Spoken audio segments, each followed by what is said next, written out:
Franck Ferrand raconte sur Radio Classique.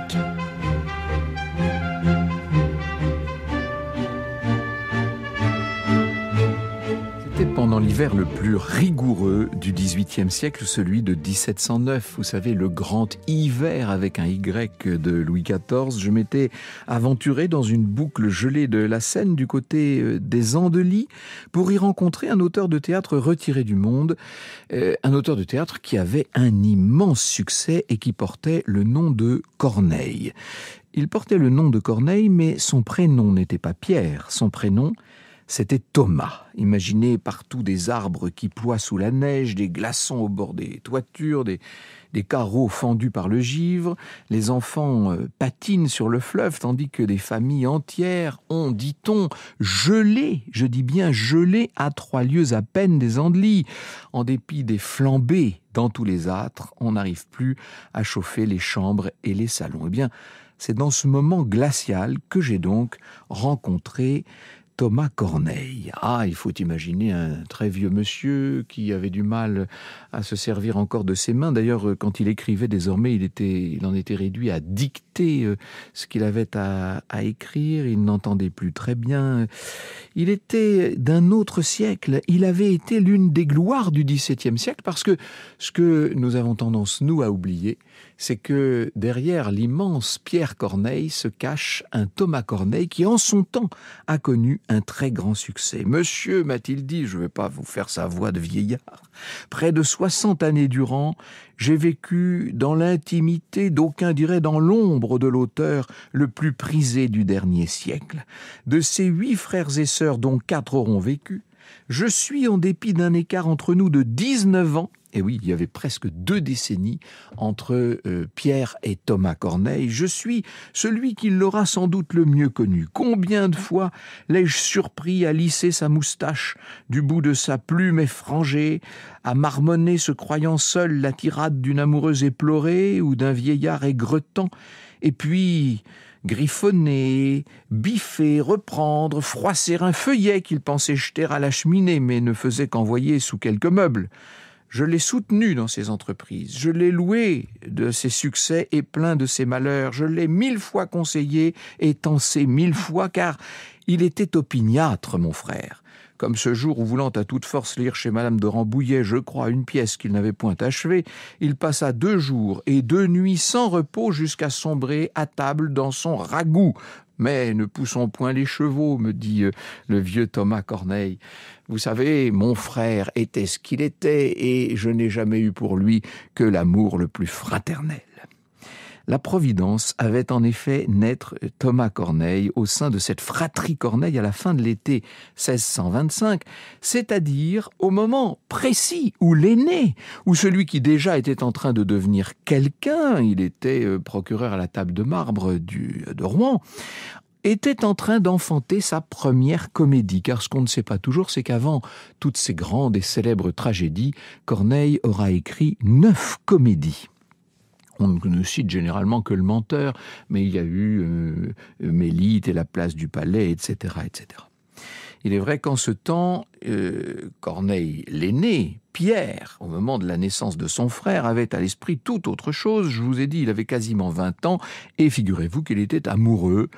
Il s'était vu repoussé par sa promise, la belle Catherine Hue, au profit d'un conseiller maître à la Cour des comptes de Normandie, et évidemment, ça n'a pas aidé cette psychologie déjà un peu perturbée qui était celle de Pierre Corneille. « Oh, me dit Thomas, j'ai relu Mélite l'an passé, c'est une pièce assurément qui laisse par bien des traits deviner le génie qui plus tard devait s'épanouir dans le théâtre de mon frère. » Alors, j'ai voulu répondre à Thomas Corneille, mais la vérité c'est qu'il s'était déjà assoupi. Franck Ferrand sur Radio Classique. Je vous l'ai dit, il était né à Rouen le 20 août 1625, frère donc de Pierre, auquel il succédera à l'Académie française le 23 novembre 1684, c'est-à-dire juste après la mort de ce frère aîné, qu'il l'a toujours soutenu, qu'il l'a toujours porté d'une certaine manière. Ça ne s'invente pas. Jean Racine lui-même, d'ailleurs, qui fera son discours de réception à l'Académie. Incroyable, vous imaginez quelle époque complètement folle. Alors, On connaît toutes les pièces de Pierre Corneille qu'on étudie encore aujourd'hui. On a oublié celle de Thomas et pourtant il a laissé 42 pièces de théâtre, dont certaines ont été des succès tellement importants qu'ils ont, en leur temps, éclipsé le succès de celle de son frère aîné. Je pense à Ariane, le comte d'Essex.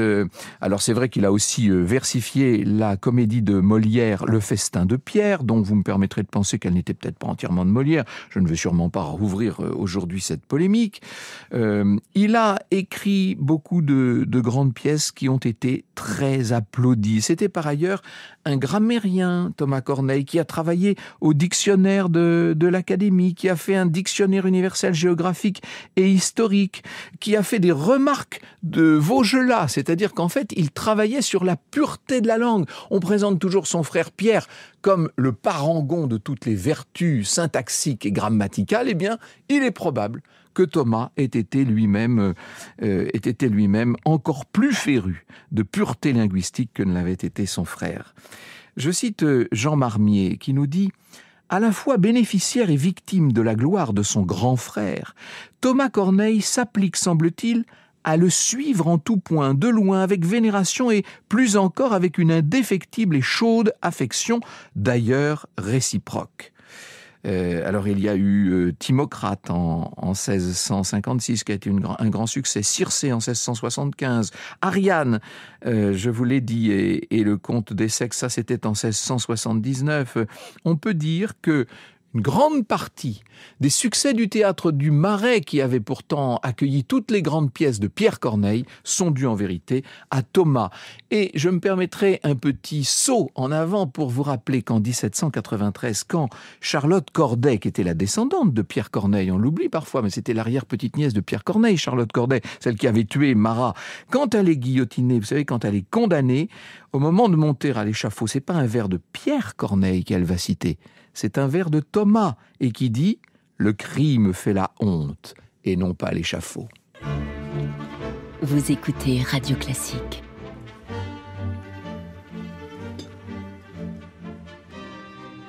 Alors, ce qu'il y a d'extraordinaire dans la vie de Thomas Corneille, c'est que lorsqu'il en a eu l'âge, il a épousé la petite sœur de celle qui déjà était l'épouse de Pierre Corneille, Marie de Lampérière. Les deux ménages, désormais, vont cohabiter, et non seulement cohabiter, mais se soutenir, mais créer une des choses les plus extraordinaires qui soit, c'est-à-dire, non pas un ménage à quatre, bien sûr, mais deux ménages d'un frère et de deux frères et de deux sœurs qui vont partager le même toit pendant de nombreuses années, non seulement à Rouen, bien sûr, vous savez que les frères étaient originaires de la rue de la Pie, et Pierre vivait dans la maison qui est encore debout aujourd'hui, même si elle a été largement remaniée. Thomas, lui, vivait dans la maison d'à côté, avec beaucoup de liens entre les deux maisons, qui étaient les liens entre les deux ménages, d'une certaine façon. Mais lorsque Pierre Corneille, pour des raisons sur lesquelles je ne m'appesantirai pas aujourd'hui, est obligé de quitter Rouen et d'aller s'installer à Paris, son frère le suit. À moins d'ailleurs que ce ne soit Pierre qui ait suivi Thomas, ça personne ne le saura jamais. Il y a dans la vie de ces deux ménages et dans l'existence croisée, constamment soudée de ces deux frères, il y a des mystères qui n'ont pas encore tous été révolus. Ce n'était qu'une même maison, qu'un même domestique. Enfin, plus de 25 ans de mariage, nous dit un chroniqueur. Pendant plus de 25 ans de mariage, les deux frères n'avaient pas encore songé à faire le partage des biens de leur femme, et ce partage ne fut fait que par une nécessité indispensable à la mort de Pierre Corneille. Et plus tard, c'est Ducis qui devait s'attendrir devant cette espèce de double union assez parfaite. Veillait au bonheur des deux frères, filant beaucoup, n'écrivant pas. Les deux maisons n'en faisaient qu'une, dit-il à propos des deux sœurs. La clé, la bourse étaient communes. Les enfants confondaient leurs jeux. Les pères se prêtaient leurs rimes. Le même vin coulait pour eux. Je trouve ça assez extraordinaire. Alors, c'est vrai qu'à l'époque encore où les deux frères vivent à Rouen, même si Pierre passe beaucoup de temps à Paris, parce qu'il a une vie mondaine pendant ce qu'on appelle la saison, c'est-à-dire pendant l'hiver, on voit Thomas s'essayer au théâtre. Et c'est vrai que pour un coup d'essai, il aura connu un coup de maître avec Timocrate, qui sera joué en même temps par les deux troupes rivales du Marais et de l'Hôtel de Bourgogne. C'est une chose assez extraordinaire. Et elles ne vont pas la jouer cette pièce pendant une semaine ou deux, comme c'était d'habitude le cas.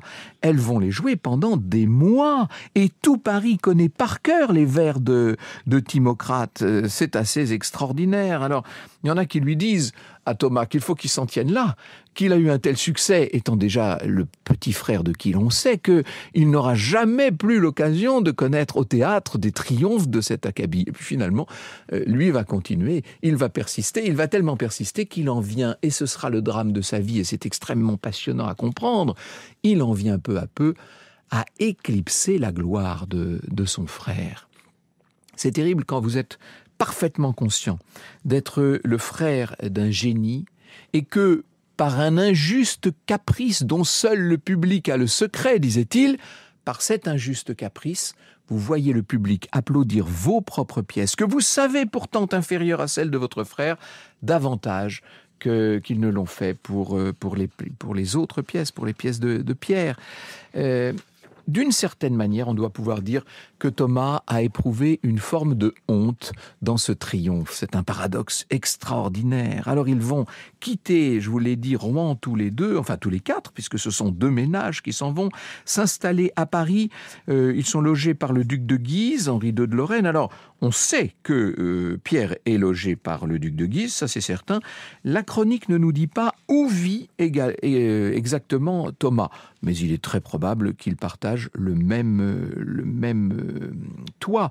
De même d'ailleurs que lorsqu'à 2 reprises, Pierre Corneille sera amené à déménager dans Paris, peut-être un peu pour se rapprocher d'ailleurs de la troupe de Molière, à 2 reprises. Le couple formé par Thomas et son épouse le suivront, et Thomas participe à l'écriture des pièces de la cour, comme Psyché, bien entendu.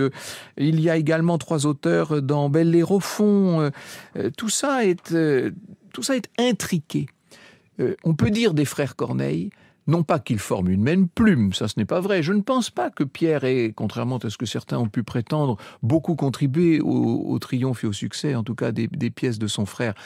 Mais il est certain qu'ils écrivaient en même temps, sous le même toit, et probablement en s'encourageant mutuellement et en s'aidant. Et c'est là que se pose la question finale. Pourquoi ? Au moment où Pierre Corneille, qui a connu tant de revers, qui vient de perdre son plus jeune fils, qui est dans une situation de grande difficulté, au moment où il est obligé d'abandonner son bel appartement pour aller vivre dans un garni, comme on disait à l'époque, qui n'était plus tout à fait digne de la gloire que lui-même avait pu être, pour quelle raison est-ce que cette fois, Thomas ne l'a pas suivi ? Je ne serais pas étonné qu'on m'apprenne un jour, mais ça, Thomas ne me l'a pas dit dans l'entretien que nous avons eu aux Andelys, n'est-ce pas ? Je ne serais pas étonné, le voilà qui se réveille d'ailleurs, je ne serais pas étonné que ce n'ait pas compté pour rien dans la mort de son frère. Franck Ferrand sur Radio Classique. Je dis opéra, comédie, ballet serait d'ailleurs plus juste. Alors il s'est réveillé, Thomas Corneille, et découvrant que j'étais toujours là, en train de me geler dans cette pièce qu'on n'arrivait du reste pas à réchauffer, il m'a montré dans la bibliothèque tout l'œuvre de son frère, et il m'a dit « Ah, on n'a pas encore compris, mais un jour on reprendra tout ça, vous verrez. » C'était prophétique ô combien. Et je lui ai répondu « J'en accepte l'augure et j'ose l'espérer. » Il n'a pas relevé. Il suivait sa pensée. « Oh, forcément, me dit-il, ça prendra du temps. Le temps est un grand maître, il règle bien des choses. » Et là, il m'a quand même regardé drôlement avant de reprendre. « Écoutez, c'est comme ça. Fini Corneille l'aîné, les gens ne veulent plus voir que Corneille le jeune. » Et c'est de lui qu'il parlait, bien sûr. « Je suis jeune, il est vrai, mais aux âmes bien nées, comme vous dites. En tout cas, moi, quand je vois cela, j'enrage, me dit-il. À raconter ces mots, souvent on les soulage. Vous devez me trouver un peu dur, non ? Un peu de dureté sied bien nos grandes âmes, oui, vous trouvez? Enfin, merci du compliment. Je le ferais encore si j'avais à le faire. Et là, j'ai compris que, à force de citer son grand frère, je finissais peut-être par l'agacer un peu. Le reste ne vaut pas l'honneur d'être nommé, me dit-il. Et cette fois, c'est lui qui citait son frère. Oh, je lui dis que son frère avait l'art d'amener les vers, mais que lui savait présenter les pièces au public et que lui savait aller chercher dans le public ce qu'il attendait, ce qu'il venait trouver au théâtre. C'est vrai, le reste ne vaut pas l'honneur d'être nommé, mais lui me répondit « La façon de donner vaut mieux que ce qu'on donne ». Franck Ferrand sur Radio Classique. Et le vieux Thomas, avant de me congédier dans cet hiver normand, dans cet hiver de 1709 qui n'en finissait pas de porter partout la neige, le givre et le verglas, le vieux Thomas, avant de me renvoyer gentiment, m'a tendu une feuille imprimée. Et cette feuille, ce n'était pas un texte de lui, bien entendu, c'était l'obsession de sa vie, c'était la profession de foi littéraire de son frère aîné. Cette profession de foi, c'est moi qui la baptise ainsi, s'intitule « L'excuse à Ariste ». Et voici ce qu'écrivait Pierre Corneille qui, bien que souvent méprisé des milieux élégants et notamment des précieuses, dont il essaiera de se venger à plusieurs reprises, et bien que parfois ignoré d'un public qui n'avait pas compris toujours l'extraordinaire beauté de ses vers, rappelez-vous son échec, l'échec de Tite et Bérénice face à la Bérénice de Racine par exemple, qui avait lui compris en tout cas ce qu'il valait et qui il était. Qui il était, c'est-à-dire sans doute le plus grand de tous nos poètes, c'est-à-dire sans doute le Cervantes ou le Shakespeare français, c'est-à-dire celui qui, sans jamais cesser d'aimer son petit frère, aura constamment surclassé par les vers, par le génie, par une inspiration extraordinaire, celui dont il aura été d'ailleurs lui-même l'inspiration, ou tout au moins l'inspirateur. Je vous lis quelques vers de cette excuse à Ariste. « Nous nous aimons un peu, c'est notre faible à tous. Le prix que nous valons, qui le sait mieux que nous? Et puis, la mode en est et la cour l'autorise. Nous parlons de nous-mêmes avec toute franchise. La fausse humilité ne met plus en crédit. Je sais ce que je vaux et crois ce qu'on m'en dit. Pour me faire admirer, je ne fais point de ligue. J'ai peu de voix pour moi, mais je les ai sans briguer mon ambition pour faire plus de bruit, ne les va point qu'éter de réduit en réduit. Mon travail sans appui monte sur le théâtre, chacun en liberté l'y blâme ou l'idolâtre, et sans que mes amis prêchent leurs sentiments, j'arrache quelquefois trop d'applaudissements, là, content du succès que le mérite donne, par d'illustres avis je n'éblouis personne, je satisfais ensemble et peuple et courtisans, et mes vers, en tout lieu, sont mes seuls partisans. Par leur seule beauté ma plume est estimée, je ne dois qu'à moi seul toute ma renommée, et pense toutefois n'avoir point de rival à qui je fasse tort en le traitant d'égal. Mais insensiblement, je baille ici le change, et mon esprit s'égare en sa propre louange. Sa douceur me séduit, je m'en laisse abuser, et me vante moi-même au lieu de m'excuser.